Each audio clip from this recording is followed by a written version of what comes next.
صباح الخير يا شباب. اليوم هصور لكم الهاي كارب بتاعي. لسه مخلص كارد دلوقتي 30 دقيقة. مع الكارد استخدمت البي سي اي والجلوتامين. تمام.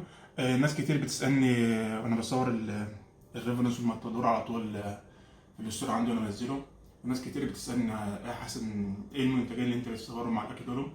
الريفرنس يا شباب بيساعد على الهضم وامتصاص الغذاء. تمام. وفي نفس الوقت بيساعد ان الاكل عمليه الاخراج والكلام ده كله. تمام. والريفنس بيساعد ان الكارب يخش جوه العضلات. تمام.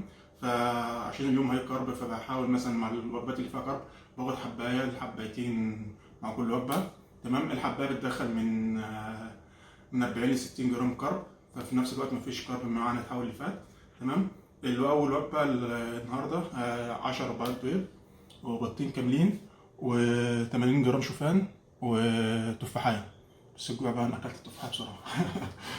دي الوجبة التانية 250 فراخ بالسوا مع شوية مشروم. تمام. هنا بسلق بطاطس، بس بسلقها بطريقة يعني تخلي مثلا في طعم شوية حلو.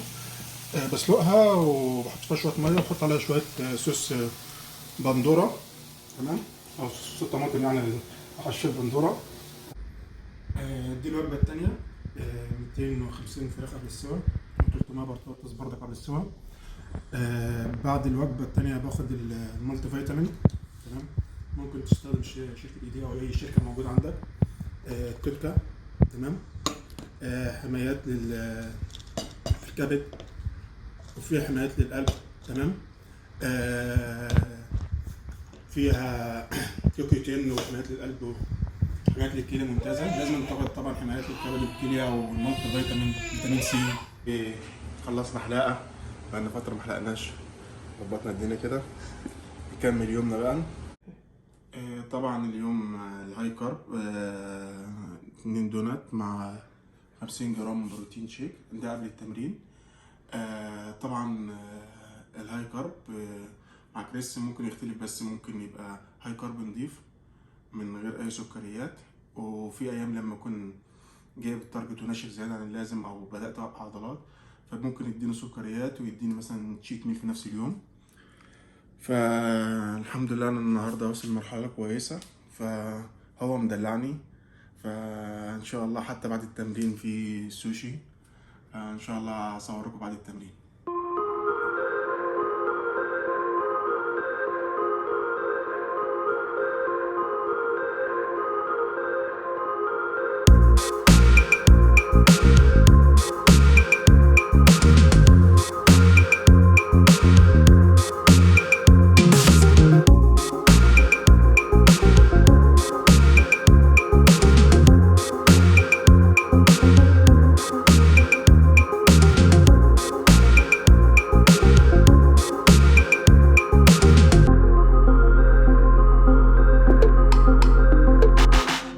كده دلوقتي خلصنا تمرين.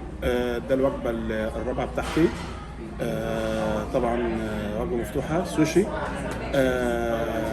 انا من النوع اللي بفضل الوجبات مثلا مفتوحه، بتكون مثلا صحيه شويه.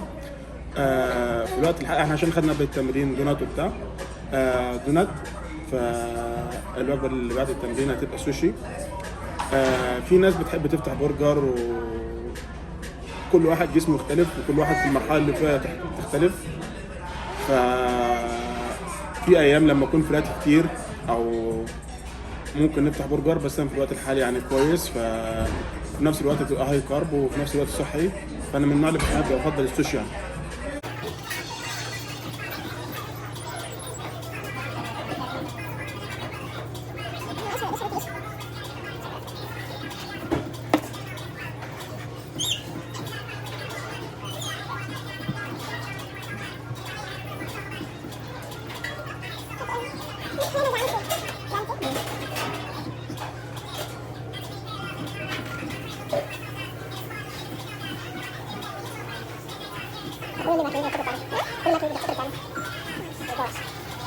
السوشي من الحاجات اللي انا بحبها قوي في الوجبه المفتوحه، عشان يعني معظمها كارب نضيف ودهون صحيه وبروتين.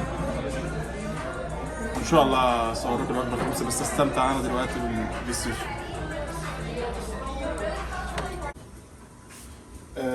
دي الوجبه الاخيره بتاعتي بعد السوشي. 250 لحمه بس بخضار بس من غير كارب. وكده يبقى يومي في وجباتي خلص، وان شاء الله اشوفكم فيديو جديد.